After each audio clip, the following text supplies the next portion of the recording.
this lady has died. Oh, so everybody wins. From respiratory mold. It's a win-win. Don't say that because then we might be liable. In I don't the know chimney. the statute of limitations on this. You're a murderer. Y'all, I was like, I don't know what to feel about all of this. Oh, Whitney, there's A only lot of one thing to feelings. feel. So you know what? The short version of the story is she didn't clean the place out before she left. So Bitch. Oh my God. Yeah, that's definitely worse than Nick's B&E. To be honest, really thought Nick was going to be the villain in today's episode. Jesus Come out Christ. squeaky clean again. From fabulous Las Vegas, Nevada, this is Pod Therapy. Real people, real problems, and real therapists. You can submit your questions anonymously at podtherapy.net or email us at podtherapyguys@gmail.com. And now, broadcasting from the unnamed studio. That's Jim, that's Whitney, I'm Nick. Time for some Pod Therapy. Reminder, you can name our studio at patreon.com/therapy. I think it's $20, and we have a little form that you could submit, and you can pretty much tell us whatever you want, and Nick will read it. He is Ron Burgundy. He will. She is a hot, supple 19-year-old. Whatever you write. So feel free to do that. And you can also hear about Nick breaking the law. I don't know, potentially breaking the law. It's in the gray area. Yeah, he burgled. He hamburgled. I mean, he certainly thought there was a possibility of a physical altercation.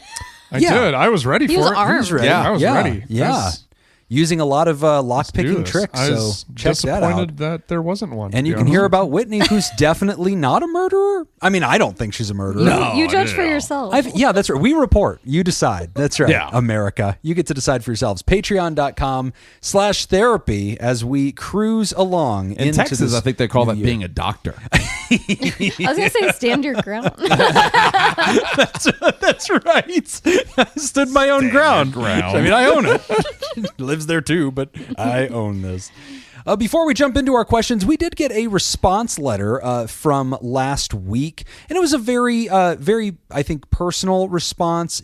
We definitely read that very carefully, and we just want to ask the writer to, if you would be so kind, to email us at podtherapyguys@gmail.com. You sent us the letter. You didn't give us any kind of contact info, and after reading it, we felt like it was really sensitive, and we felt like that's the kind of thing that we just want to respond to you very sincerely and personally and directly. And so if you would give us that chance, you know who you are. This is just a request for that because we'd really like to talk to you about that and give you back our sincere thoughts. So anyway, we've got some great questions for today's show. Leading off the order, how do I appropriately disengage from a toxic friend? Hello, Pod Therapy. Today I'm writing you all about a tricky situation I've blindly stumbled into. How do I deal with a bipolar friend, we'll call them Stan, who has established a pattern of becoming overly attached to people and pushing boundaries before ultimately destroying relationships when that attachment is not reciprocated in the way he wants? Fake your death. Next question. Next question. We're killing it. We're done here. Today's episode is brought to you by I am a mid-20s male and have been playing a popular tabletop card game on and off for the better part of a decade with my girlfriend. In college, she It's a long played... game. Yeah. Hopefully it comes to an end at some point. Yeah. It's the longest game of strip It is poker. hell. We're tired. This game of Parcheesi will never end. In college, she played in a couple of games with her older sister's friend group, some of which included Stan. For years, this was a casual group. I heard many fun stories and occasional beefs, but nothing to indicate things were anything other than fine between the players, Stan included. Stan was even best friends with my girlfriend's sister, Phoebe. We all managed to play in person about 4 years back, which I remember fondly. For a long time, we had a solid group and casually played, meeting every month or so over Discord when the stars aligned, and I was blissfully ignorant to the undercurrents slowly pulling me into the drama. About 2 years ago, the game Phoebe was running petered out. Save Peter. She stopped posting scheduled polls, and we assumed she became too busy to run it. Around this time, Stan began establishing more friendly contact with me. We would chat over the text semi-frequently and regularly play video games together on weekends. He opened up about his struggles and problems to me rather quickly, and I did my best to be supportive and encouraging, but I never really opened up to him in return. This is how I found out he was bipolar. Overall, I didn't get bad vibes from him. He seemed harmless, friendly, and someone I didn't mind chatting or gaming with here or there.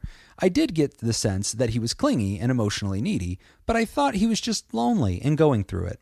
I tried to be supportive, but kept my distance. At this time, it felt like he was trying to latch on to me in a way I wasn't able to support. I felt somewhat put off by this and made a point to keep things at a casual distance. I didn't know it, but I passed a critical insight check here. Around this time, Phoebe's game ended. Stan began running a new game with us, Phoebe and her significant other, which lasted about a year, but that also stopped around 6 months ago. This wasn't surprising to us. These games take a lot of effort, and things happen. Recently, Stan started another new game, this time with me, my girlfriend, and some people Stan knows in real life. Phoebe, nor her significant other, were not included, something we didn't think much of at the time. However, this past Christmas we learned that the reason for these cancellations and new games was Stan's disruptive pattern of over-attachment followed by destructive lashing out. As it turns out, Stan and Phoebe have not been on good terms for the last 2 years, which overlaps with the time Stan and I became closer. Stan became overly attached to Phoebe. He would call late at night and get upset when no one answered, get upset when texts were not answered immediately, and share his deepest problems while expecting Phoebe to share hers. Phoebe and her significant other set boundaries that Stan repeatedly crossed. When confronted, he would play the victim. At times, this included messages about self-harming due to the emotional weight Phoebe and her significant other were placing on him. Stan would cycle through phases like this, followed by phases where he believed everything was fine and everyone was best friends again, as if nothing had happened. Phoebe described this as Stan having delusions and incorrectly perceiving things as okay when they were not. This included unasked for gifts, sometimes unmarked or marked with a different name. Eventually, this led to a verbal altercation where Stan became very mean and threw sensitive information back at Phoebe. All of this culminated in Phoebe and her significant other cutting contact with Dan due to his repeated behavior and unwillingness to address it. This all happened over the last couple of years without my girlfriend or me knowing. I also learned this was not the only time this had happened. In previous game groups from college, Stan had repeated similar behaviors with at least 3 other people, all of whom eventually cut him off. According to Phoebe, this made him more clingy to her. Until a few weeks ago, I knew none of this. I'm not upset with Phoebe or her significant other for not telling us, as I don't think they knew Stan and that Stan and I had become friends, which disturbs me. What disturbs me is that Stan never mentioned any of this. He didn't mention the falling out with his best friend, why the game stopped, or anything at all. He continued as though everything was fine. I feel disturbed by how he treated Phoebe and others, and I'm now seeing the same patterns in how he interacted with me, opening up quickly, frequent communication, and emotional urgency. He's always been kind to me, which makes this harder to reconcile. I wonder if keeping him at a distance prevented this behavior from escalating toward me, and if he is now repeating it with the new people he knows in real life. On one hand, he's never done anything wrong to me or my girlfriend. On the other, he's treated my friends and my girlfriend's sister horribly, and this is an established pattern. I know he's been confronted before and that his behavior has not changed. I feel like he's been lying to me by omission for the last year and a half, and it's made me see our interactions in a darker light. As far as I know, he does not know that I know any of this. So, what do I do here? My girlfriend and I feel stuck. It would be easy to continue as is while increasing distance and hoping the relationship fades. But that feels dishonest and disloyal to him, ourselves, and the people he's hurt. I'm leaning toward confronting him, but I'm conflict avoidant and struggle to maintain composure in difficult conversations. Being honest, it scares me. I don't know what I would even be looking for from a confrontation. Ghosting is an option, but it feels cruel, and I worry it could make things worse. At any rate, I'm uncomfortable with the current status quo. It feels like I have 2 options: cut this person out of my life, or allow the relationship to continue at a safe distance. I've been going back and forth between these options for weeks, and it's weighing on me. Life is too short for all this, and so I write to you for your advice. Signed, Anonymous. Ugh, the friendships that change. Dude, D&D be ruining people's shit. I mean, That's it. I'm a fan of ghosting. Oh my God. I am I hate that so much. a fan. And I know. No, even better is say, yeah, I'll be there, and then just don't Never show. show up. What do you think ghosting Constantly, is? no, ghosting is you just don't reply. You don't Yeah. reply. Well, I mean, you have to No, start you should ghosting always- at some point. there is that's a no line boundaries. between like not ghosting and ghosting. There's Yeah. a point when it begins. Yeah. It might begin Jacob after you waits- agree to be somewhere. Jacob likes to wait to ghost you until you literally call out for help. Then you're like, I'm on this ladder. I'm stuck. Help me. I'm dangling from this rafter. I'll be right there. I have to establish boundaries. That's what's best for me. I think it's best for both of us. I mean, I don't know. If you've been listening to the show for a long time, you know that I often come down on the dump the friend side. But like, what are you hanging on for? Well, okay, you've got friendship networks, and there's probably people in your network that person A, who you are personally comfortable with, has done person B dirty. They've done Sure. something wrong, but you are comfortable with A and you are comfortable with B. Sure. And I'm sure there's been times where you think, guys, this is not my business. Yes. Don't ask me to get between you. Oh, no. Yeah, I absolutely. have a different relationship with A than with B. I'm going to continue with A, and how A and B get along is not my problem. That seems like an option here. I think so. I'm fine with any of that. Okay. I'm happy with that too. If you're happy with that, it doesn't sound like the writer is happy with that. Yeah. Continuing on, kind of status quo. Yeah. If the writer's happy with that, then golden. Yeah, it it seems definitely like- But it doesn't seem like they are. Yeah, they talked about maybe like letting it fade away, but that kind of feels disingenuous to them also. I don't think that's to me, that doesn't feel disingenuous. That almost seems like the easiest option. Does it I to mean, you? that's just what happens. Yeah. Well, I think they think that. 'cause Would they're you like, Yeah, no, confront I think- Stan? I'm a fan A Stan, if you will. Stan fan. I'm a stan of, and I feel like I've said this on here, just like Jacob's like, you know where I'm coming from. Yeah, yeah. My vibe is I feel like letting the person know why you're pulling away is helpful. I don't think Okay. it's necessary. I mean, you can choose to ghost someone. Helpful to who? I think 'Cause it could, more help. genuinely. Yeah, like- no, that's a good question. Yeah. I think more helpful probably to the person with the problem, Okay. to be honest. To Stan, yeah. And maybe that comes from being in therapy and talking with people who are like, why don't I have friends? Why don't I connect? Like, Giving the I feedback. don't know. Sometimes I'm like, I wish someone did tell you what was going on. Maybe Stan wants people to tell Maybe them. he wants notes. Yeah. A lot of people say like, just be direct with me. I don't know if Stan's that person, but I think there's value. And then for both sides, one, it's a chance for you to practice writer being like more honest with people. My go-to is always if you have trouble in those live confrontations, because I can very much relate to that, like not knowing what to say in a moment that feels really like tense or uncomfortable.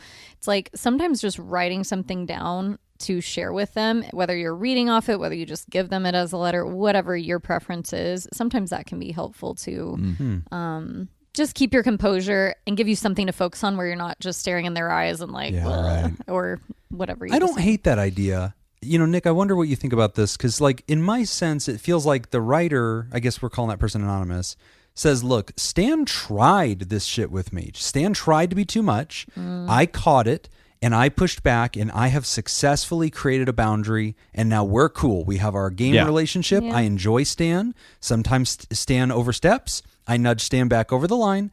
See, I'm Stan good with likes Stan. direct. Yeah, sure. So There you go. Stan's responded really well. I have recently become aware that Stan tormented Phoebe and others who I care about, and that's why they're no longer part of this group anymore. So I wonder if it becomes like this vicarious honor debt of like, now I need to go confront Stan and say, I'm upset to hear that you mistreated our mutual friends, and therefore now I don't want to be around you anymore. I look at that and go, look, if it really bothers you, great. Like if same reason, like if you found out somebody like believed in a whole set of beliefs that like you find morally repugnant, and it's like, hey, this affects my ability to be friends with you. Like now that I know you treat people like this, it doesn't work for me.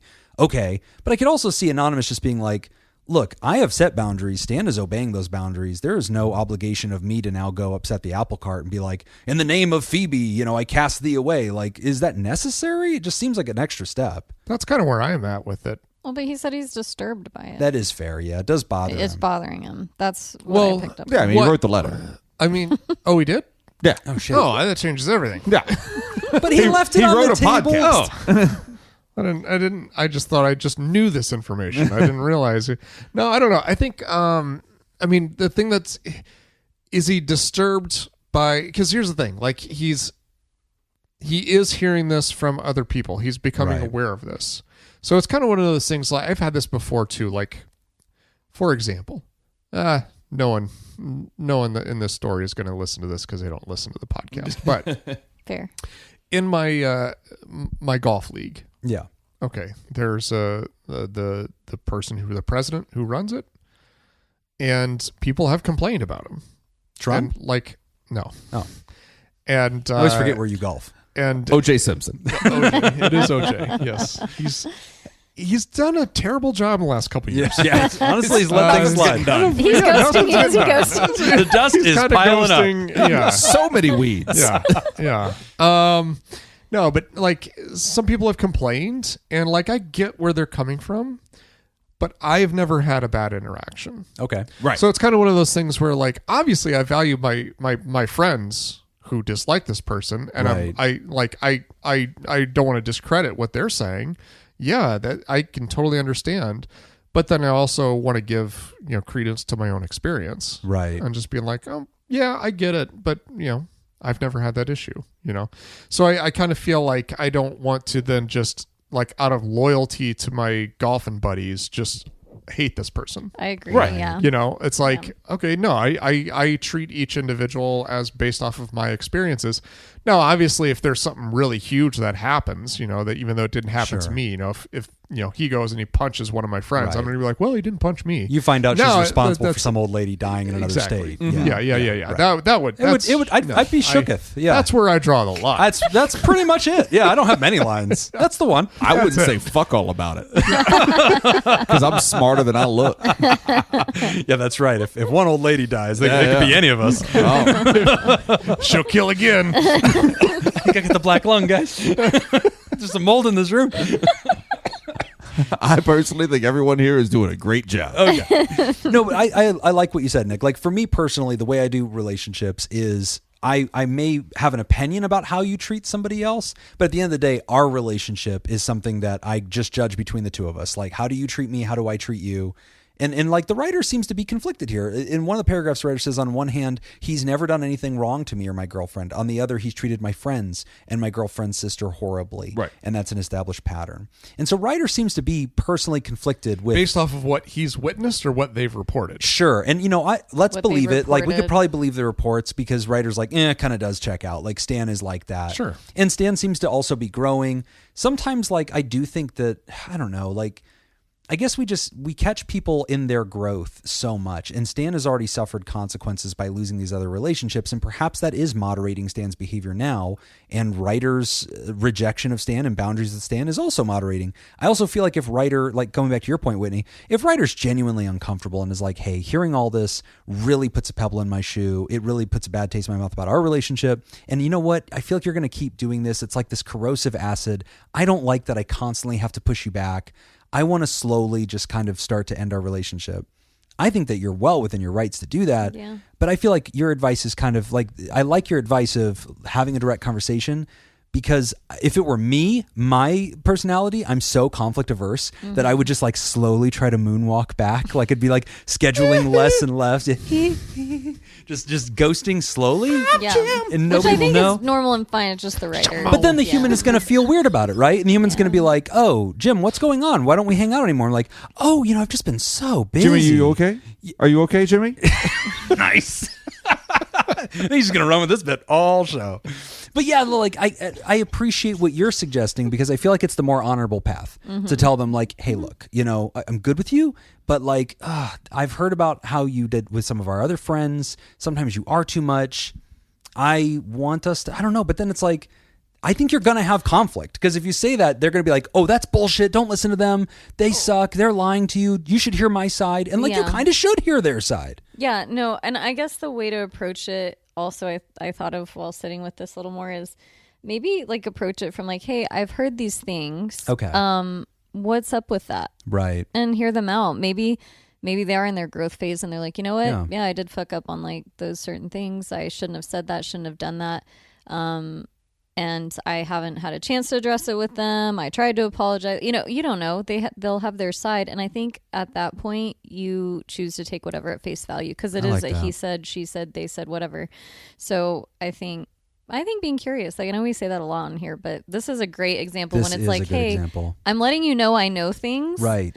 And I want to see how you respond to that, but I'm going to come at it from, I want to hear your side too, and not just say, like how that. dare you say those things? And they're I'm like, not I didn't announcing do a it. verdict. I'm not telling you we're not going to be friends, and I'm not telling you I agree with these people, but I'm letting you know, hey, I heard that some shit went down between you and people I care about.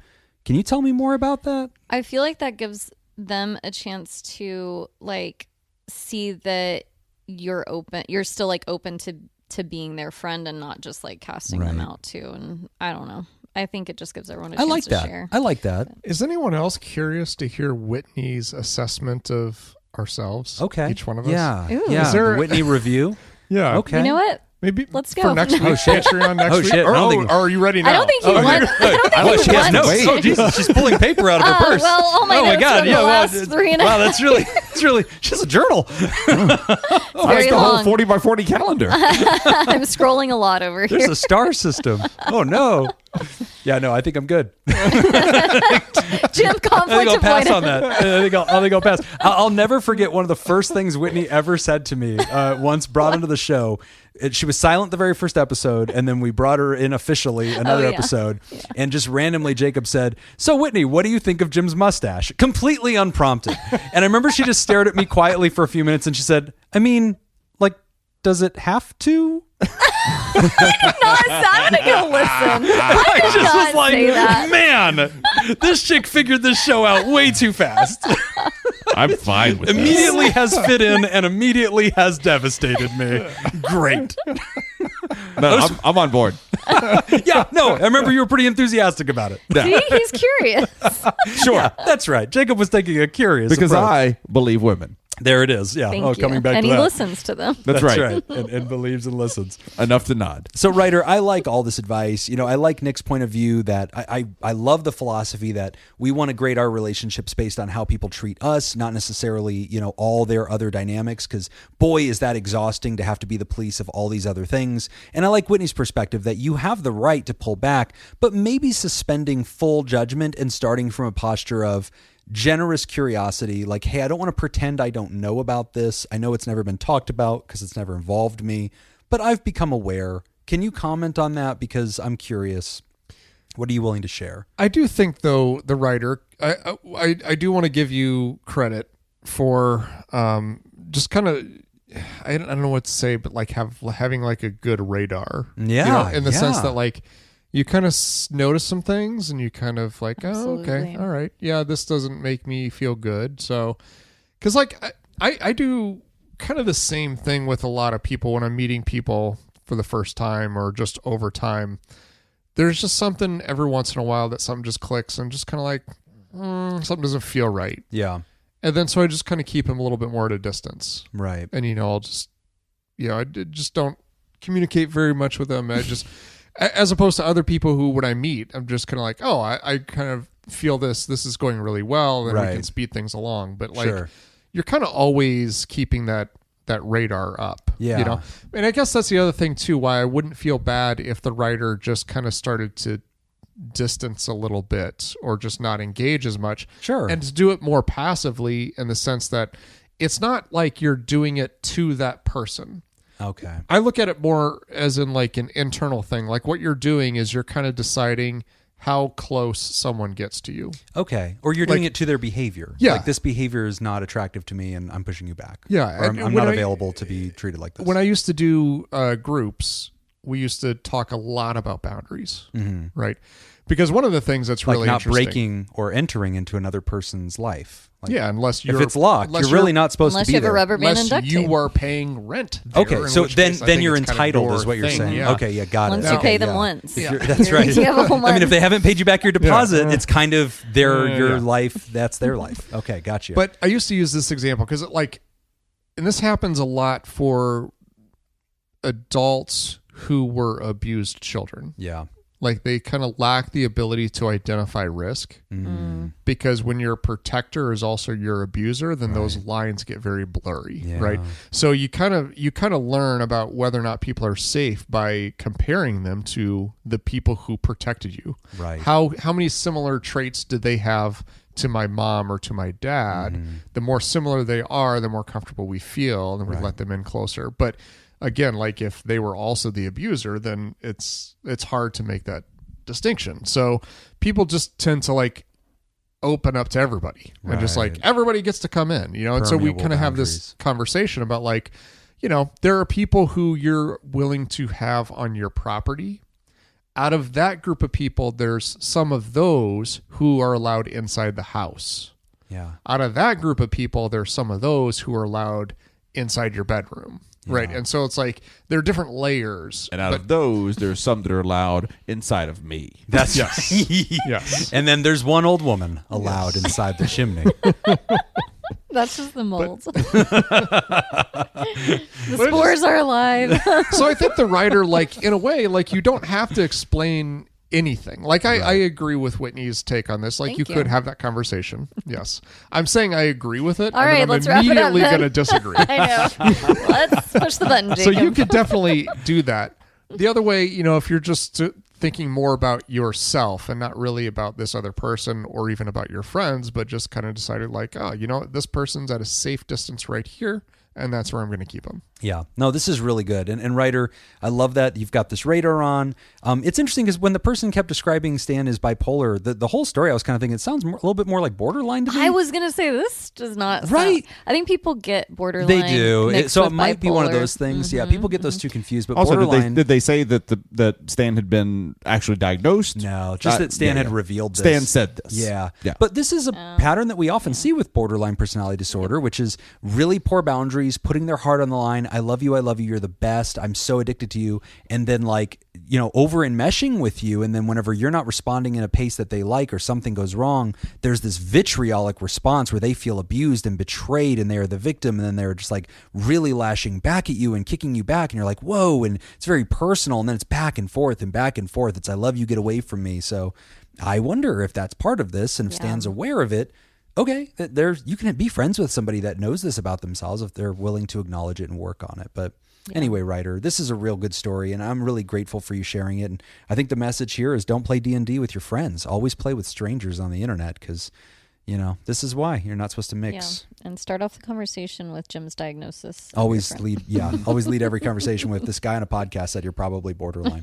We're taking a quick break, and when we come back, we are discussing when does something become trauma. You are listening to Pod Therapy. Today's episode is brought to you by Smitty, Scoop, Mason, Miller, Tess Miller, Byler T, Paris, Team Monaco, Oscar Swanderos, Anna Marie, Emma Kane, Myra, and Sam Cohn. And if you would like to sponsor the show, become a therapy producer at patreon.com/therapy. All right, trivia this week. Hey PT Crew, in honor of my husband and I heading to New Orleans. Nolans, I think it's how it's pronounced. Yep. This week for the ACA Law and Ethics Conference. Here's a mix of trivia related to presentations I pulled from this year's program and a sprinkle of New Orleans questions. Yes, there are presentations related to all of these topics. Enjoy. Oh, boy. Okay. This is from Emma. Hi, Emma. Let's see. Here we go. 3 traditional Mardi Gras colors. Oh, okay. Oh, come on. The fuck?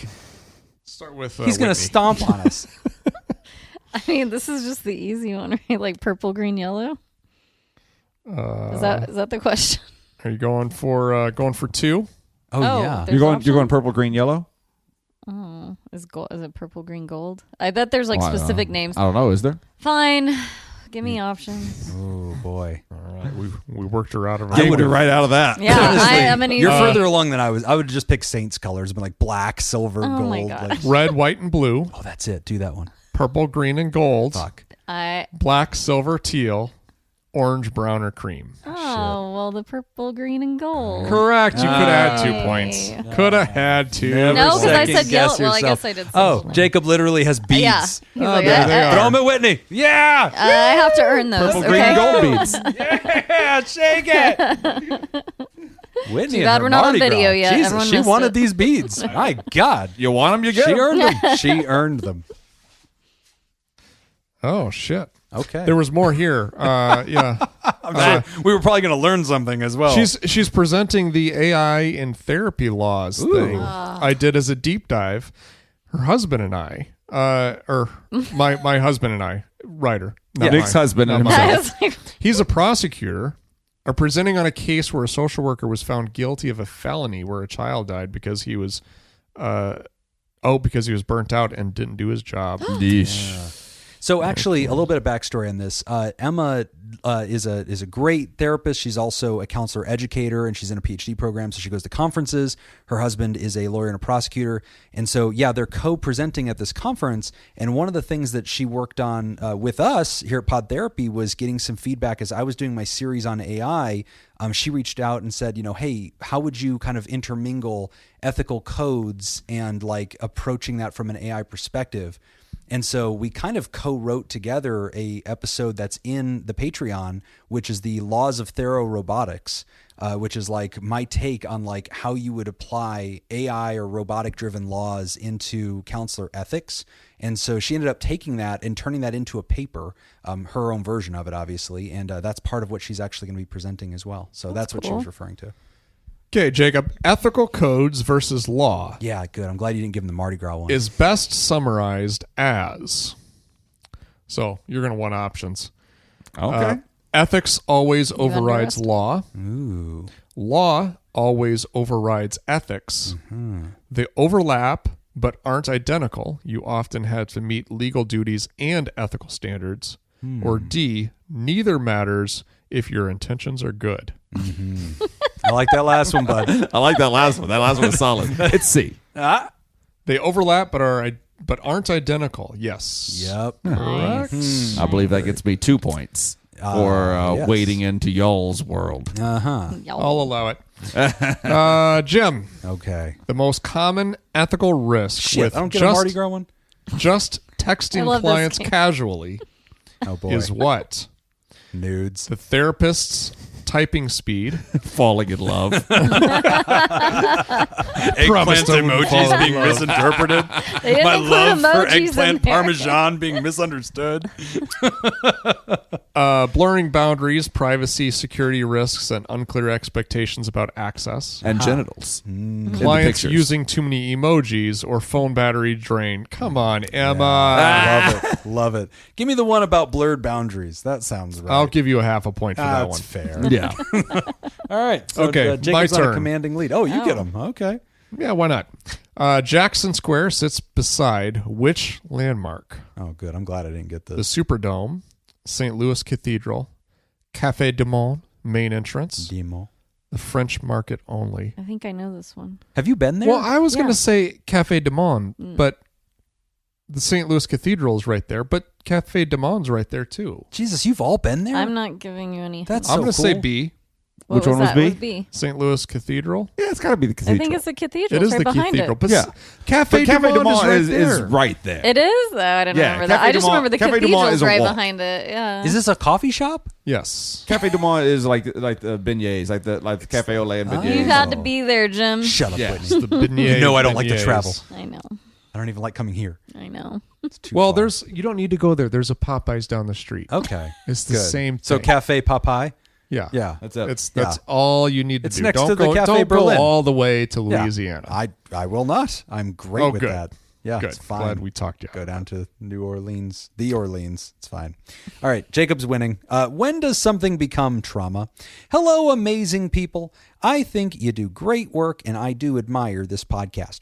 I hope this question isn't too heavy, but would greatly appreciate your feedback. I had a sexual relationship with an adult who was close with my family. Okay, let me go ahead and back up. I was just saying, that's good. Yep. We just ended right I'm there. just gonna stop. I was like, Right there.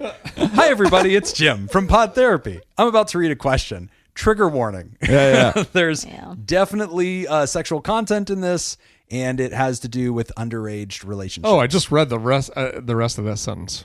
Yeah. Okay. So I'm just going to go ahead and give everybody a trigger warning. If that is not your cup of tea, Definitely skip over this, and we'll see on the next question. If you're listening with children in the car, what the fuck are you doing? Nothing about our show has ever given you permission to ever read any of the shit with kids in the car. Hold on. Before you get the kids out of the car. Hey. How you kids doing? It's Uncle Jacob. Uncle Jacob loves you. Listen, kids, do not smoke cigarettes. There it is. They are bad for you. Okay. They cause terrible health consequences down the road. That's just true. They do look awesome. So cool. While you're So smoking cool. them. Yeah. And they will get you laid. So laid. Yeah. They But will also get bad. you. They will get you fucked. They look great. They will kill you. Also death. Yeah. They will get you laid. They'll still get you laid. Yeah. This has been Uncle Jacob's Minor Minute. Now get out of here, kids. Get your ass back in the school. All right, everybody. Trigger warning complete. When does something become trauma? Hello, amazing people. You're awesome. I hope this question isn't too heavy, but would greatly appreciate your feedback. I had a sexual relationship with an adult who was close with my family when I was about 12 that lasted 2 or 3 years.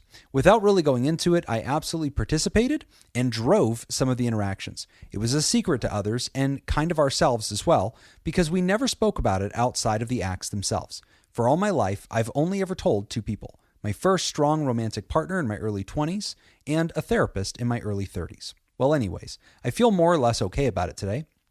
I'm in my 30s, and sure, I don't like really thinking about it, and I certainly don't talk about it, but I don't feel like it's this looming horror overshadowing my life or tragedy that's happened to me. All in all, I just feel like it's just a thing, a part of my past that I'd rather I wouldn't have done, like a regular old regret. I don't feel like it really affects me. With that said, I do have dreams about it. They come and go every couple of months, and they come several at a time. The dreams are recreations. Thank you. The dreams are recreations of the acts themselves. Makes a lot in more my sense. defense. It does also say recreation. I mean, it does, but hers is obvious when you hear it. Read in red. There. The dreams are recreations of the acts themselves, and once again, I'm a participant. It's not a horror dream. I just don't enjoy having them. Like, I'd prefer not to. My question is this: are these dreams inherently bad and something I need to handle in therapy? Are these dreams a definite sign that something is wrong? Thanks, anonymous. Pronouns are he and him. Okay, we'll get to the writer in just a second. I had the craziest dream last night. Oh, Jesus. I was like, what's Nick about to say? He looked very Yeah. Nothing about the letter. Go on. Okay. Go on. You sure about this? Yeah. I know. It's a pretty sensitive letter, Nick. No, I know. This is the one? I don't want to say this is a great letter. It's a great question. It's a great question. Yeah. But my dream last night.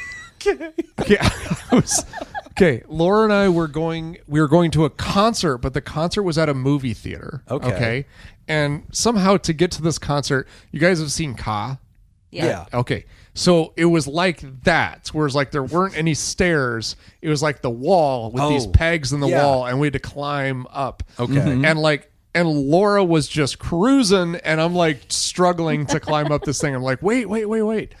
That has nothing to do with the crazy part. Oh. That's just fun. Okay. So then all of a sudden, the next thing, I'm at a football game. Okay. Yes. And I think like I'm on the radio, like I'm calling the game. It's a high school football game. Okay. It's my old high school. Okay. But it's not at my old high school. So it's my old high school team. Got it.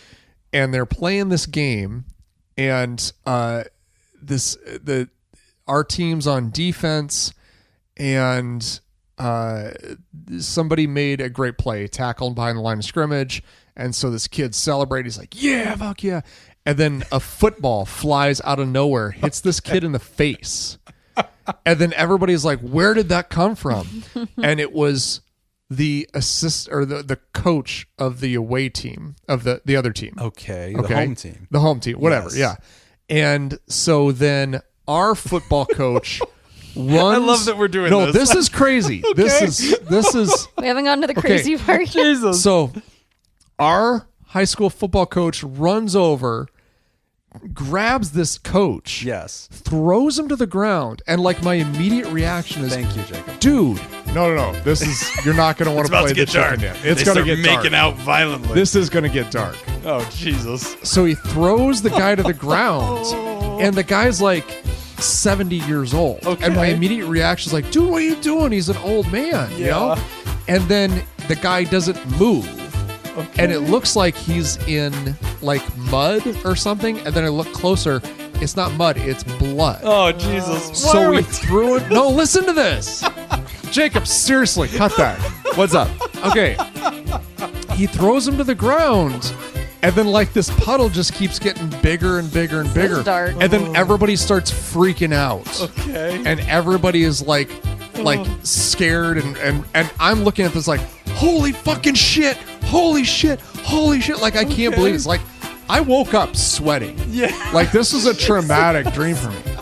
And so, Oh, my and no, this is where it gets dark. What? Oh, it's not done? No. I thought we were there. No, don't. Seriously, don't.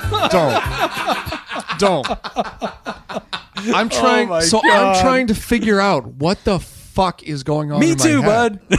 No, Me too. you know what it was? It's seeing all the shit up in Minneapolis. Oh. That's what it is. Okay. And so my brain is like processing all of this stuff that I keep seeing on the news. Because like that was the feeling I had in the dream. I see. The feeling I had in the dream was, holy fucking shit. Like, Yeah. what did I just Right. watch? Yeah. I just saw this crazy shit. I saw this body go to the ground, and now it's not moving anymore. I see. And it was just this, and I just woke up like that. Wow. And then it was just, it was so That's creepy. terrible. There is Yeah. something to be said. Like, I've never gotten too big into like Freudian dream analysis and stuff. I was Like, going to ask y'all's opinion just on I don't dream love stuff him in general. Yeah. drawing such firm conclusions about what the meanings of them are, but I do relate to what Nick just said. Like, a lot of times a dream will happen for me, and the scene and the scenario do not perfectly align with what it probably represented, but the feeling created by the scenario is in alignment with something I was feeling recently. Or I always something feel that like with happened. dreams, there's something there to look Yeah. at. And there's information there, but think it's so. not. It's not something like it shouldn't be your only source of information. No, I honestly think it's just, like you see this thing happened, your brain is still processing it.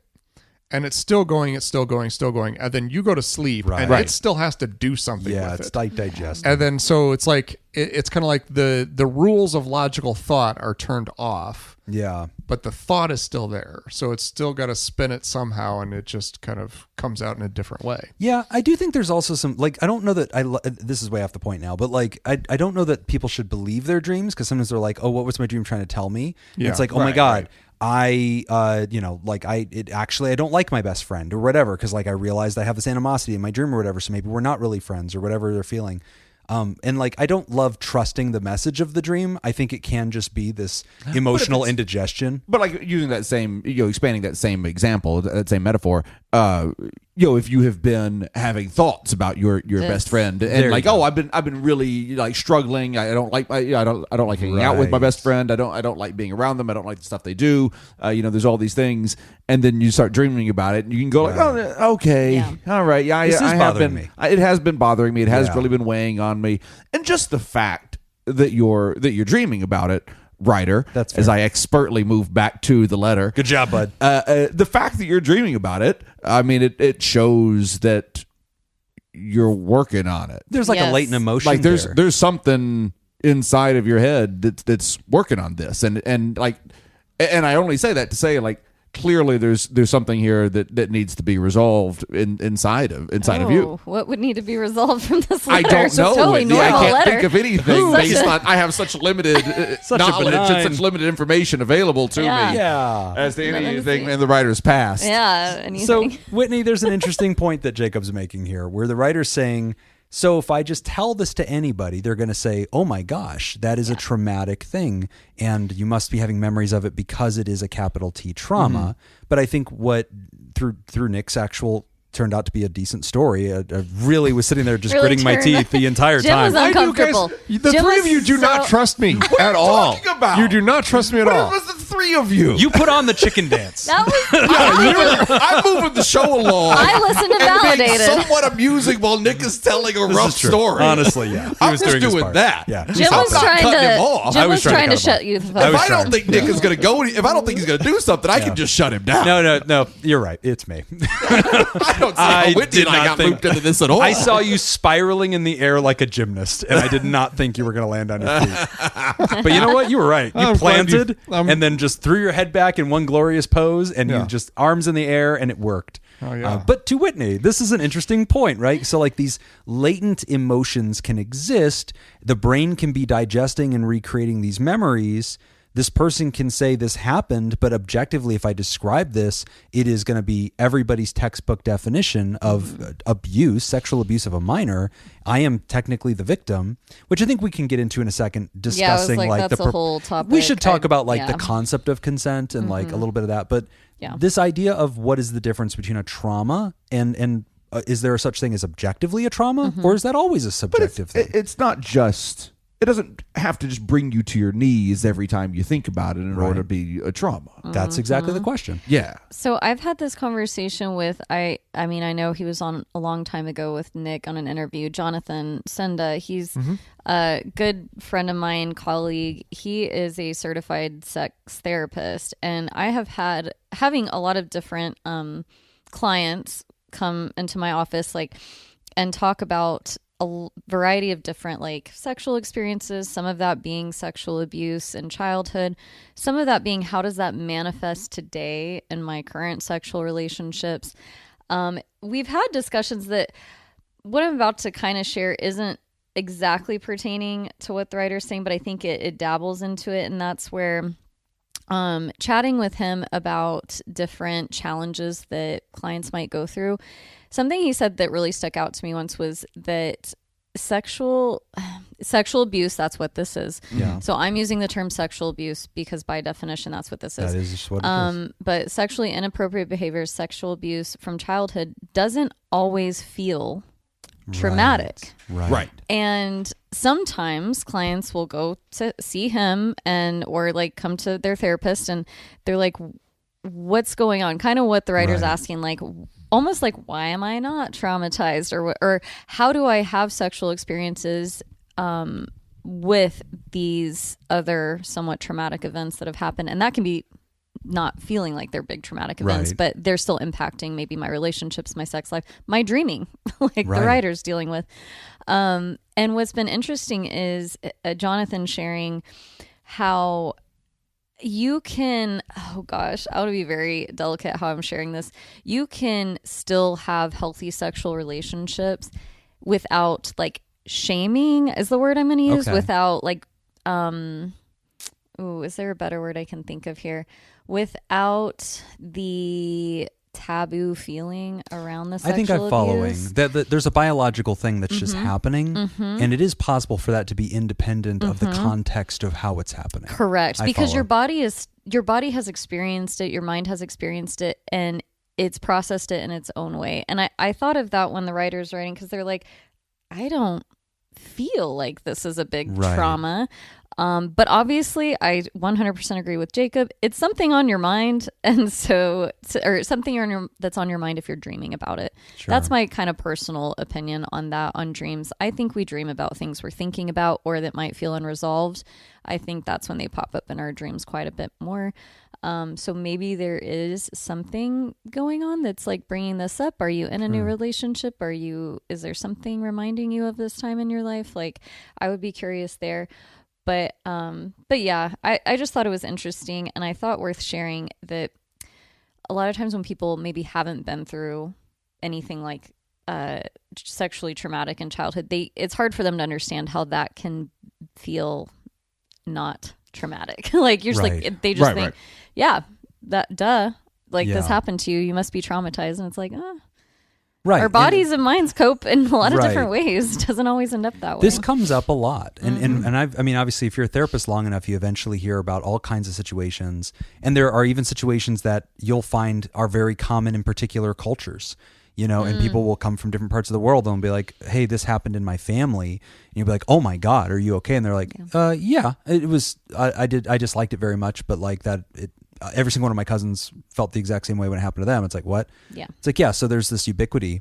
So you're absolutely right. So I do think what you're getting to there is, and I think it's a very sensitive topic, obviously. Yeah. Nobody should misinterpret Whitney as somehow, dismissing the reality of this. Yeah. What we're saying is there was a crime. This person was the victim of the crime. That is all just objectively true. Yes. However, to them at the time, they did not feel like they were being criminalized. Yes. And so they were made to feel like they were part of it. And from their personal subjective truth, they felt fine. They felt at peace, and they did not feel like there was a crime taking place. Let me see if I can give an easier example. There you go. If someone steals something from you, if someone steals an item from you that you don't give a shit about, Okay. they have still stolen from you. Sure. They have still done something wrong. Crime has happened. It simply is not that big of a deal to you. You feel like at that moment to get over. Less impactful. Now then, that is not the same type of thing, but it's still. I'm using that to just say like, Yeah. you can still be a thief, and the person that you're stealing from in that moment might say like, no, it's okay. They can have that. Yeah. Yeah. And this does come up a lot. And this kind of letter is actually very, very common. Will you repeat the question that was the primary question of the letter? The person's trying to ask When does what become trauma? When is something anything trauma? Okay. Yeah. Okay. So they're saying, hey, look, I went through this experience. Yeah. Boy, does it not feel subjectively traumatic. But most folks would consider this the definition of what should be called traumatic. Let me read this definition to you. Okay. I've got a definition of trauma. It's ChatGPT. Okay. Trauma is a deeply distressing or disturbing experience that overwhelms your ability to cope and leaves lasting effects on your body, emotions, thoughts, and sense of safety. Yeah. And or sense of safety. Excuse me. The or is important. And or sense of safety. Yeah. Let me comment on that. We're just talking about a change. So in this case, trauma, and this is something we've talked about on the show before, especially when we describe like PTSD. Trauma is whenever you go through an experience that's beyond your brain's ability to language at the time of its occurrence. So this is when humans jack into this like flight, fight, or freeze sort of response where they just don't know what to do, right? And so in the aftermath of this, the brain, the body has all this recollection stuff that happens, all this emotional distress surrounding the memory. The memory cannot fully be integrated into that person. And it's like the splinter sticking out of their brain, this unresolved memory file that's glitching throughout the computer system. And so it causes a lot of other problems. And that's when that kind of glitched file exists, we refer to that as trauma. And the reactions that often accumulate because of it, we might call post-traumatic stress disorder. We also just have other diagnoses like stress disorder, adjustment disorder, things like that. So in this scenario, writer, per that definition, and I think per how we generally feel in psychotherapy, if we sat with you individually and you told us this happened, I feel pretty much benign about it, we would look at that and say, okay, this probably doesn't sound like a trauma to us because you get to decide what trauma is, and you're not describing it as that kind of sensation. As a therapist, I'm going to say, oh my gosh, this is bad. Sure. You need to address that. Where I would be curious if I were your therapist is I would say, can we talk about how you feel about this happening and whether that caused you to become normalized to this kind of behavior? I'd be looking for some other things in your life too to say, well, are you perpetually a victim in sexual relationships? Do you perpetually not have any boundaries? Do you perpetually allow people to take advantage of you? Let's look at that. And if the answer to any of those kinds of patterns is yes, that doesn't tell me that you necessarily had a trauma because you didn't find that distressing, but it tells me that you were conditioned into a certain way of thinking and a certain behavior pattern that may not be very healthy for you. And I would want to bring that to your attention so that at least we can look at that pattern and say, is this serving you? Is this a good thing for you? When you say conditioning, how much does the intent of the person that is committing the crime in the first place, how much is their intent to condition? How important is that, or is their intent important at all? Probably not to the recipient, right? Yeah, so to the writer in this case. That's what I'm asking for. Yeah. I mean, regardless, and this is true of all of us, right? Like we talk about families of origin all the time, and like whether your father and your mother meant any harm in the way they raised you, the way that they interacted with you and raised you sculpted you in certain ways to cause you to tolerate and not tolerate certain things and emulate certain behaviors. So being groomed into a predatory sexual relationship with an adult when you were 12 probably shaped you as a person in some ways. And I think any therapist, regardless if we call that trauma or not, we're going to be very curious. Oh, yes. We're very curious. And to be honest, as a therapist, as you dive into those things, I feel like a lot of times clients become more surprised at how it's that's when they notice spilling out. Yeah, the more that we question it and help them look at it, then and they might not feel trauma about it. Traumatized, but they'll sometimes feel surprised, like, oh, Yeah, I do that. Yes. Like, okay, if you heard your friend doing this, would you think it's a problem? Yeah, no, like objectively, that's not a good thing. Okay, do you do this? I do. Yeah. Okay, great. Like, where did that come from? They're like, oh, I never thought talk about about that being a bad thing, that the boyfriends I've had we act a certain way around each other or whatever. Like, Right. yeah, it's interesting. Yeah. I definitely think there's a lot that we could learn from this. One last thought I have, and then, if anybody else has any closing thoughts, I just want to take a beat to just comment on the idea that a person who's underage can engage in a sexual relationship with an adult, and in their mind they say, look, I wanted this, I was participating in this. And I just want to very gently push back on that a little bit. On one hand, our default policy on the show is that we do not question the writer. Like, they're the one who gets to be the speaker of truth. And if they invite us to, we'll nudge a little bit about some of their conclusions, but usually we don't really question your perspective on things for the most part, your foundations anyway. On this, I just want to gently nudge on that. Our view in modernity, and I think, I don't know if I can speak for all of psychology, but I want to say most of modern psychology and general healthcare, is that beneath a certain age, you do not have the cognitive capacity to consent. Yeah. And so there is no such thing as underage consensual sex. Because you don't understand the ramifications. You fundamentally cannot consent. Yeah. And so, sure, you're going right along with it. And you say, well, I participated in this. And Feels we would good. say, you didn't participate in this. You were brought into this by somebody who knew what they were doing and you did not.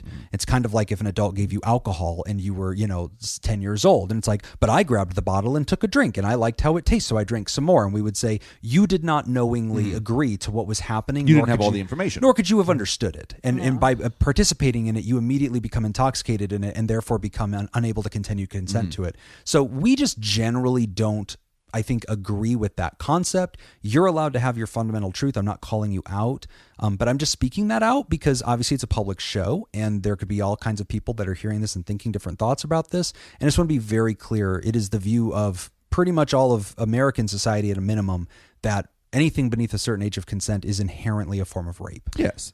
It's a rape, but it doesn't have to be a violent rape. Sure. It doesn't. Violence doesn't We have have different to be concepts of rape, but- part of yeah. it, but, It's but that it is a non-consensual. rape. And unless your parents consent to it for you in certain states in the South. So that sucks. There's always the South. When I was 12 years old, I wanted a tattoo of the Nike swoosh on my leg. Ooh, Go ahead and show that to us. Yeah. So if there's anything that explains that a 12-year-old That maybe cannot 12-year-olds make Well, good decisions. I was Yeah. going to say, I mean, we with sexual assault, and rightly so, we as a society, especially more recently, we are trying as a society very hard to listen to victims, Right. And I make my I believe women joke, with abandon, but I mean that is as a society we are trying very hard to swing toward in a direction of listening to and believing victims of sexual assaults. Right. With children, the mathematics has to change. Yeah. We're not as concerned with listening to what they did and didn't do before the assault happened. It's the same way with any other violent assault. It doesn't matter what you say I did to you, what you say that I said to you Yeah. before you shot me. Yeah. You don't get to shoot somebody Yeah. Right. for speaking to you. There it is. Yeah. You don't get to, as a 12-year-old, you don't get to consent to that. Right. And as an adult, you don't get to use that 12-year-old's quote-unquote consent as a screen to keep you, to shield you from repercussions for those actions as well. Yeah. And that's what we've agreed on that as a society. Yeah. And if that isn't, and like Jim said, right, or if that isn't your kind of truth that you live with every day, cool. Yeah, That's, right. That's totally cool. And I That's- mean that sincerely. Yeah. Totally cool. This is your personal That's experience. how you're getting through life, Fine. and life is treating you okay. Yeah. Cool. Yeah.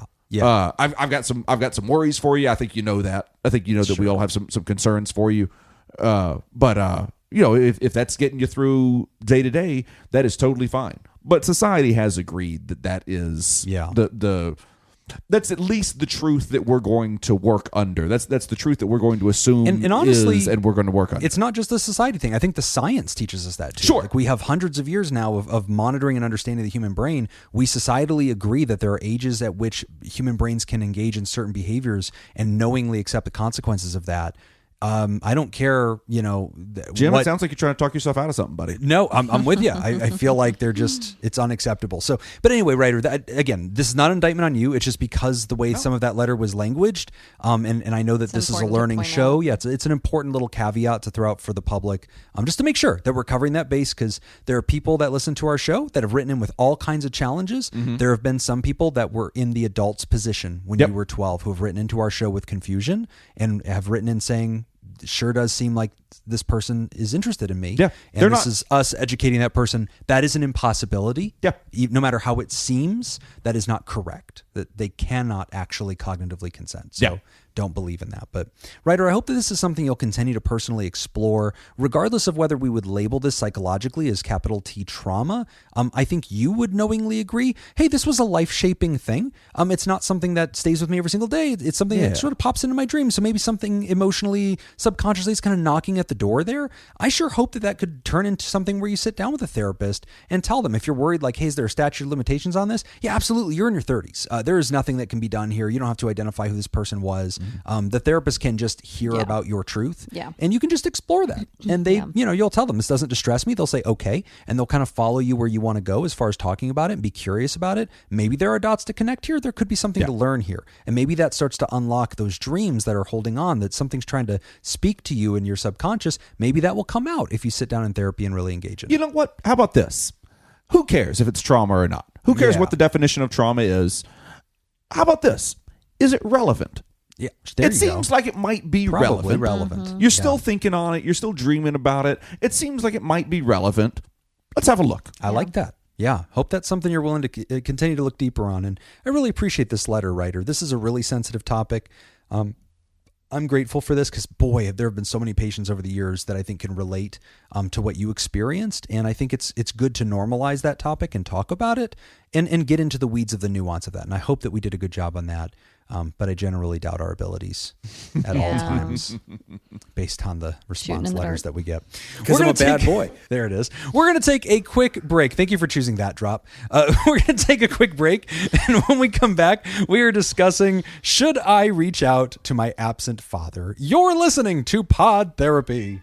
Today's episode is brought to you by Smitty Scoop, Mason Miller, Tess Miller, Tyler G, Paris Team Monaco, Oscar Swanros, Hannah Marie, Emma Kane, Myra, and Sam Cone.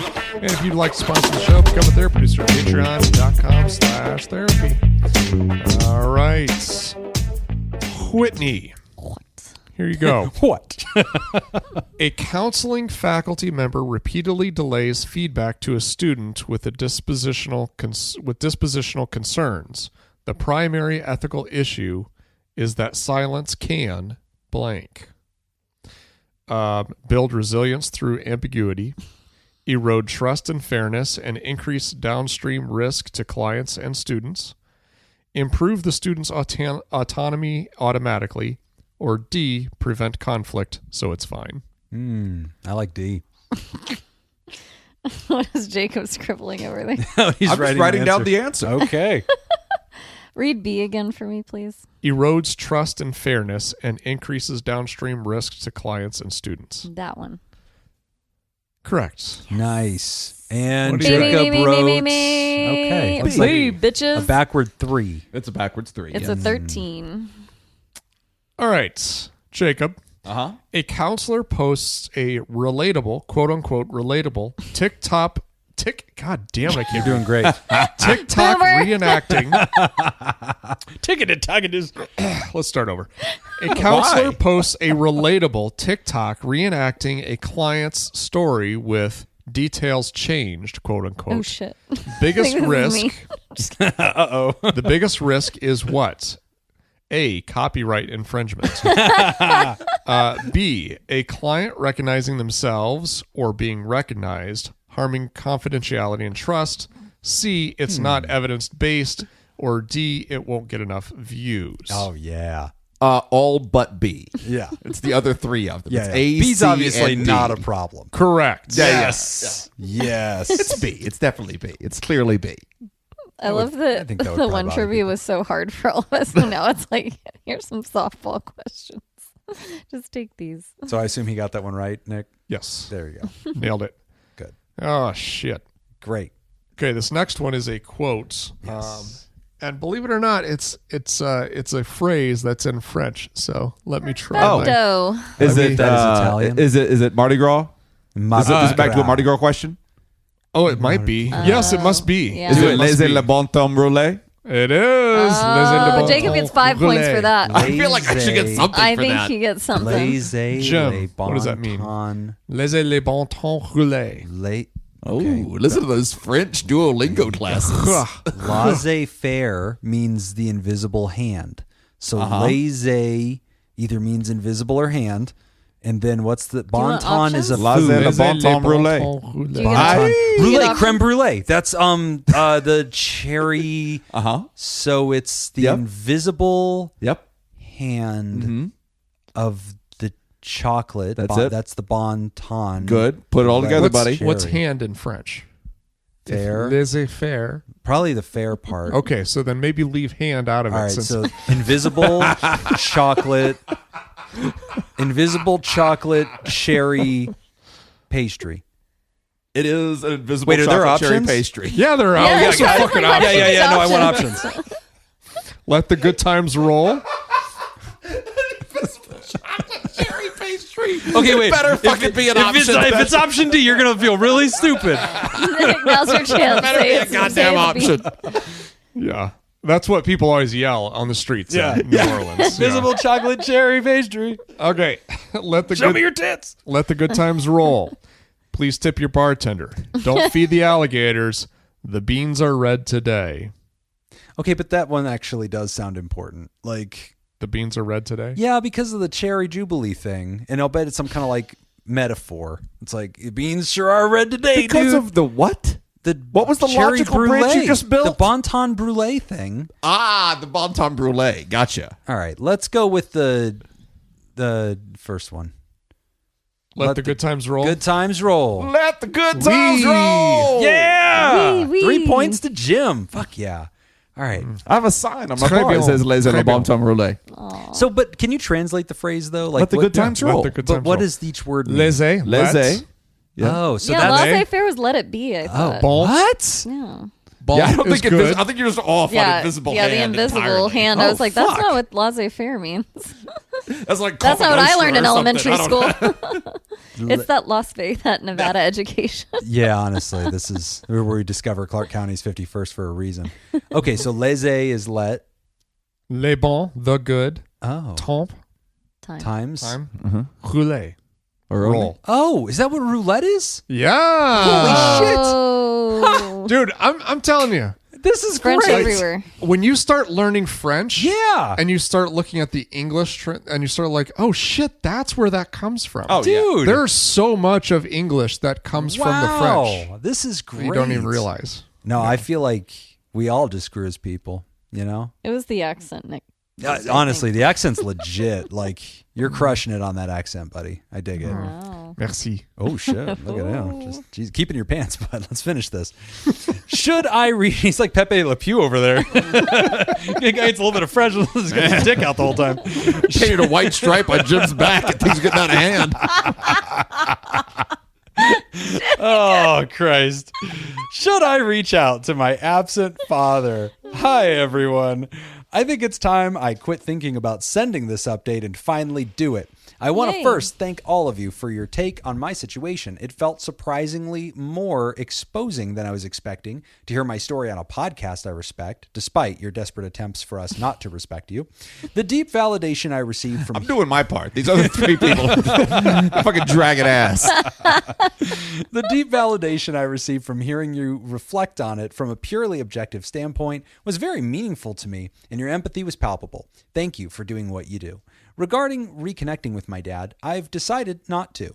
I've spent over half my life not in contact with him, and I have so little evidence or faith that he could or wishes to change, it just doesn't seem worth it, especially reflecting on Nick's suggestion that I was unconsciously hoping or assuming this meeting could only go well. I hadn't even considered that he might not show up, or more likely, show up drunk.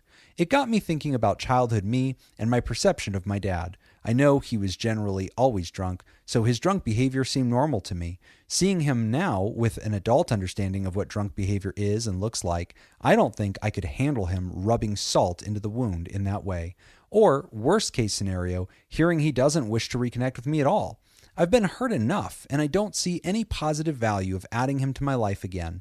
Instead, I've finally been able to get back into therapy with an excellent trauma therapist, and I've chosen to close the door on this. I will not be reconnecting with my dad, but instead, grieving the loss of the father I should have had. So again, thank you for your empathetic, thoughtful, and challenging perspectives on this. I look forward to hearing some of Jim's thoughts since he was out the week mine was read. Oh.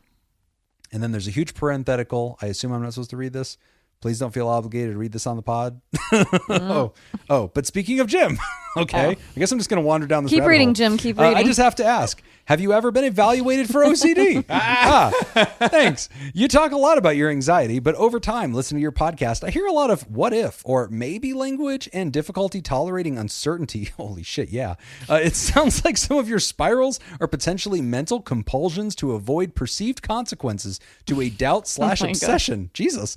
Even some of your behavior in social settings sounds like they could be compulsions. I could be way off, and I do not wish to armchair diagnose, but hearing you've been through anxiety treatment before and still don't have significant relief, coupled with the language and possible compulsory behaviors, it leaves me curious. This is speaking as a resident who is working with OCD clients, so I may be primed for it and experiencing confirmation bias. Just wanted to toss the idea out there.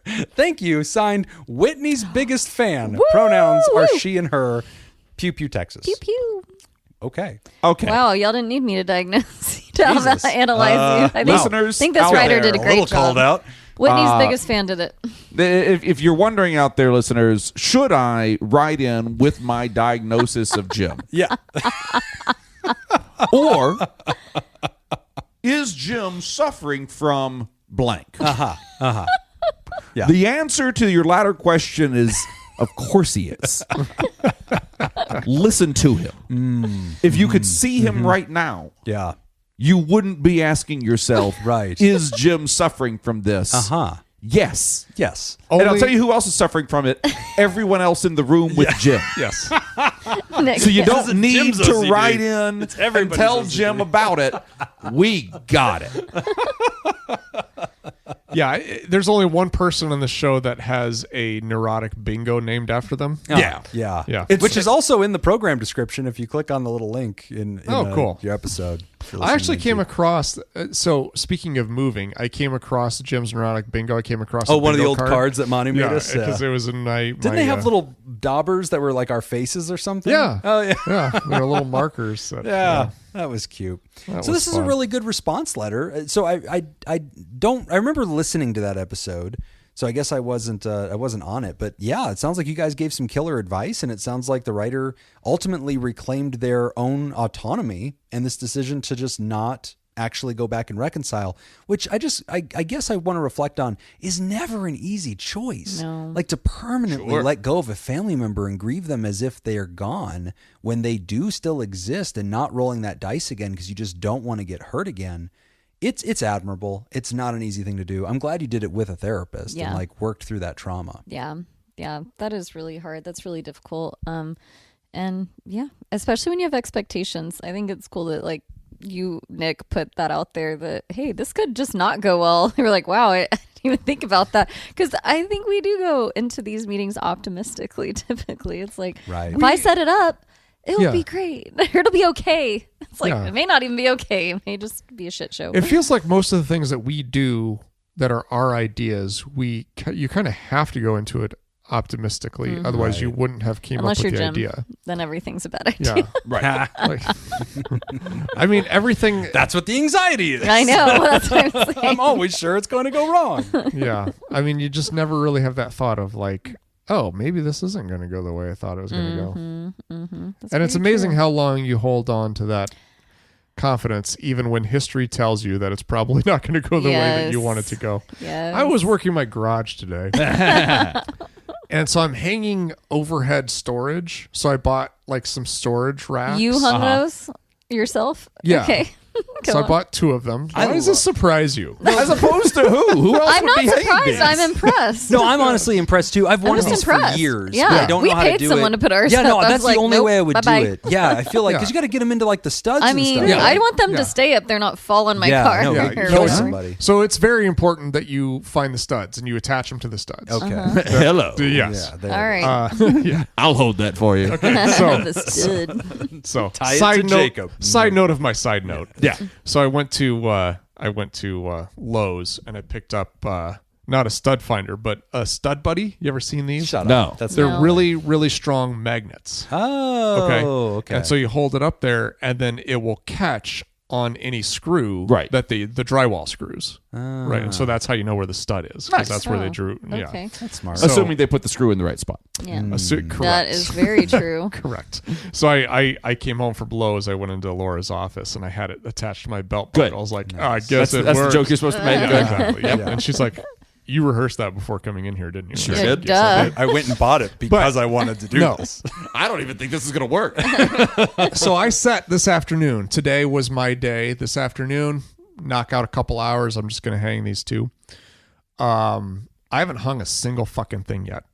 I was in the garage for like 4 fucking hours. Doing Finding what? studs. you Yes, because slut. I'm trying to figure out like did they change the pattern of And it? that's Like why I is paid someone is to- the floor joist, is it going one direction one way and then all of a sudden they decide to go the other It's direction? some fucking Because I could not. Warhol The hardest painting part of owning a labyrinth. house. And I was like, I just could not figure out the fucking pattern because I'm drawing. Nick, would you these like to spots. borrow a stud finder, buddy? No, I got it now. He's got a study buddy.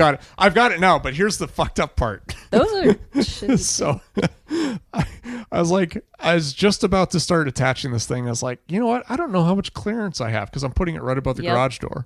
Yes. Yeah. This is important too. Oh, no. Or if there's The, any doors nearby that swing Yeah. open, Yep. you got to make sure it doesn't hit those. Yeah, so it's it hangs down 22 inches, and I've got 21 inches of clearance. Oh my gosh. So I'm gonna have to go through, and I'm gonna have to cut No. every one of them. Can't you just get shorter ones? They don't sell them shorter? They do, but what am I gonna do with this? I'm not sending return it back. it. No. Yeah, you should return it. No. Why would you not do that?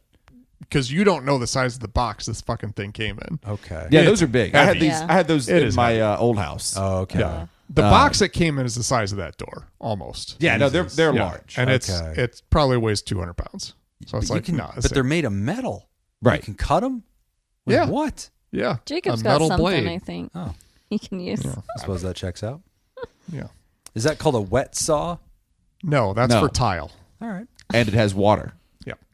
I thought the water would be relevant in this case. Yeah, to keep the metal To cool. keep the sparks from being too hot. So anyway, I guess my whole point with this this is is why like I pay so even like I still No is the answer to that question. I still have confidence in being able to do some of this stuff, but I'm still surprised every once in a while because like that did not go how I thought it was going to go. Yeah. optimism. Exactly. It's It'll the take me 1 yeah. hour to put this up. Lord. Yeah, I thought I was going to have like extra time to watch the football game and like all that. Nope. I think that's just adulting. You're like, it'll take me, an hour or two to knock out these little tasks. And then you're like, wow, the person didn't answer. Now I got to be on hold. And then I couldn't make it. It's like, Yeah. it's so annoying. But I think there's also some truth, not just to optimism, but like humans deeply long for reconciliation. And I think that this causes us to perpetually have the Charlie Brown and Lucy football scenario where like you keep returning to your abusers, you keep returning to people who've let you down over and over again. You believe in their better angels, Oh, yeah. and then you're constantly disappointed. I think that happens on literally a societal level. Yeah. Like you'll see this play out in huge social like patterns. You'll notice like, gosh, they just keep trusting this individual or this group to like behave or do something kind because deep down humans long for reconciliation. They want to believe that everything will be okay. And then you get exploited, and it's like, oh, never mind, don't do that. So I don't know, Jim. That doesn't sound like the world we're living in. No, not this world. No, Right. I don't, yeah, not modernity. Hypothetical. Parallel. In history, before, Right. maybe 4 times before we arrived. Yeah. But yeah, Ryder, besides your taste in Whitney, I think everything here is great. Really, really glad to hear that. Thanks for the thoughts on the OCD. Yeah. You're welcome, Nathan. I guess that's part of the show. Jim needed fun one part of more the thing show. to worry Yeah, about. thanks. Now I'll go Google that incessantly. He definitely won't mull that over the rest of the week. He's already forgotten about it. It'll never be thought No of again. problemo. See, what you guys didn't know is that the real point of the show is that it ends when somebody diagnoses Jim correctly. Like, none of this was actually to help you. The Well, if whole somebody show. diagnoses Jim correctly, I think he just disappears. That's right. He said his name right. Like Homer in the bushes. Yeah. And feel free to write in I with... can finally die. Feel free to I'm write in free. with diagnoses for the rest of the crew here, too. yeah. So, Yeah, I want to hear Very, it. very interested. I want to see if yours agrees with my ex-girlfriend's. All right. Well, we are going to take a quick break. And when we come back, we are wrapping up the show. You are listening to Pod Therapy. Today's episode is brought to you again by Smitty Scoop, Mason Miller, Tess Miller, Byler T, Paris, Team Monaco, Oscar Swanrose, Anna Marie, Emma Kane, Myra, and Sam Cohn. And if you'd like to sponsor the show, become a therapist at patreon.com/therapy. You got any more trivia for us? I got endless trivia, but I'm going to save this for next time. All right. Fine. I just want to make sure, were we recording? Because I'm looking in the mirror and I don't see anything moving. Oh, no, it records down here. Oh, thank God. Okay. Yes. If you look in that mirror, it never moves. Okay, good. Well, then I will not trust the mirror. As we wrap up the show, we want to remind you can go sign up at patreon.com/therapy. You can get our extended show ad-free a day earlier, as well as enjoy our live chat Discord community and our sporadic deep dives, interviews, skill shares, research, roundups, and rants. We've got some new friends who have joined us in the Thera party. Who is new at patreon.com/therapy, Nick? So, new to pod, new Therapod, we've got player number 1. Love it. Player 1, congratulations, welcome to the pod. And Chris. Love it. Welcome. You know, player number 1, as soon as player number 1 joined, they commented on an episode just with feedback saying, oh my God, I relate to the garage door thing. Like, that's absolutely happened to me. And it made me think, whenever I listen to podcasts that tell me, oh, they have a Patreon, I always jump over to their Patreon and I'll like scroll what you can see kind of from the outside. And I'll usually ask myself, oh, well, like, do I see a lot of comments on the posts? And if I don't see any comments on the post, then I'm like, I don't think this place, like, there's nothing happening here. Like, obviously there's no value here. Nobody else is that into this. I'm not going to be the only person that signs up. And I feel like sometimes we do ourselves a disservice by having such a good Discord because you can't see that from the outside. So if you ever go to patreon.com/therapy and you scroll through our content, you won't be able to see all the content, but you'll see like the headlines and stuff. And I think you'll be able to see if there's any likes or comments, and you will rarely see them. I just want to tell you, like, that's a really poor representation of like what's actually going on. Because if you were to join, you bypass the Patreon, you go into the Discord. That's where everybody is having long, thorough conversations, lots of feedback, and it's a very lively bunch in there. So yeah, just thought I should say that because that's totally something I think about whenever I visit other people's Patreons. But anyway, check us out. Patreon.com/therapy. Support the show. Join our community. Get access to 9 years now of a long and inclusive library on all kinds of different things, and we're always generating new stuff as we find the opportunity to do so. But as we wrap up the show, we want to thank the benevolent, revered, generous, and flagrantly pro-therapy diehard who loves you all so much they give till it hurts, our Thera partner, Pickett. And we want to thank our bosses, the mysterious and shrouded Illuminati members of the fan club, the Thera producers. Thank you, Jake Schneider, Myra, Robert Brownie Jr. Mint, Smitty Scoop, Richard fucking Macy, Judy Schneider, Malia, Leon Kassab, Carolyn Albert, Kevin Chamberlain, Tess Miller, Dan Martin, Sammy Scoop, Slurpy Kaye, motherfucker, Ben Stanley slapping your face, Sarah Smith, Adam Hathaway, Byler T, Mike Helm, Oscar Swanrose, Paris, A Sunny Boy, Darren Cunningham, Lib, Sandra McWaffle, Team Monaco, Thunder, Cougar, Falcon, Scoop. That's it. Hey Yo, Hannah Marie, Andrew Langmead, Emma Tonka and Pony Soprano, Alina, Brady Malachik, Chick Fellatio, Gabriel Adame, Sean Sutherland, Max the Ginger Scoop, Chad Mag, Adam Warren, Inkala Prince, Sam Cohn, Be Gay, Do Crimes, Ellie O'Dare, not Keira Knightley, I think that's Keira Knightley. and Amy Aardvark. And if you'd like to hear this episode, Dirty. we'll fix that in post. If you would like to hear this episode uncut and unedited, and enjoy our sponsored side projects, go to patreon.com/therapy, and thank you for supporting mental health. That's all the time we got for this week's session. I want to thank our landlords, SJ and the Ruckus and the Scenic Koi Pond Studio. I want to thank those of you who contributed to our show today. We really appreciate it. But remember, pod therapy isn't something to keep all to yourself. Share the episode with the world. Tag us on the socials when you do. It's at PodTherapyGuys on Instagram, Threads, and Twitter. It's /PodTherapy on Facebook and Blue Sky. And don't forget about all the extra goodies at patreon.com/therapy. you want to submit a question to the show, you do. We need questions. Send them in. Ask anonymously, podtherapy.net. Email us at podtherapyguys@gmail.com and click the link in the episode description to take into our anonymous Google form. I'm Nick. I'm Whitney. I'm Jim. Thanks, and we'll see you for your appointment next week. Remember, you can also submit trivia to us at podtherapyguys@gmail.com. You can do that too. You can Make name sure the you black out the studio, answers. You can submit You trivia. can do whatever the fuck you want. Do whatever. Yeah, just send money. She is a hot, supple Patreon.com/therapy. 19-year-old. No, that was the one I didn't want you to play. Goodbye, everybody. Bye. Shouldn't have said it.